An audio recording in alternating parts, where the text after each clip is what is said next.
দোস্ত, তোর আজকে ক্লাস করার দরকার নাই। আমার মনে হয় কয়দিন তোর ভার্সিটিতে না আসাই ভালো। আমি তো আপনার কোনো ক্ষতি করি নাই, আপনি এটা কেন করলেন আমার সাথে? তুমি আমার কিছু করো নাই, যা করছো আমার বেস্ট ফ্রেন্ডের সাথে। ওর ক্যারিয়ার ধ্বংস করছো। কেন করছো?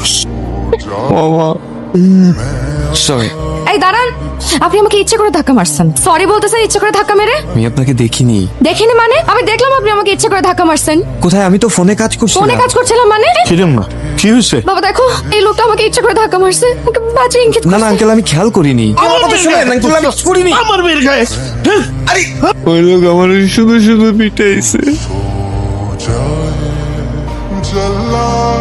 নেহানা, পরে আমার বাসায় ঢুকতে নিষেধ করো। ওর পায়ের পাড়া যেন এই বাড়িতে কোনোদিন না পড়ে। আমার কোনো মেয়ে নাই।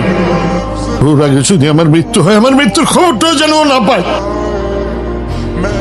এই মেয়েকে তুই বাড়িতে নিয়ে আসছিস কেন? তুই জানিস না এই মেয়ে কি ঘটনা ঘটিয়েছে? আসতে বলো না, ও শুনতে পাবে। কি আসতে বলবো? সরে শুনুক। রাত হয়েছে তাই বেশ কিছু বলছি না। ভোর ভোর মেয়েটাকে চলে যেতে বলবি, বুঝেছিস? হ্যাঁ।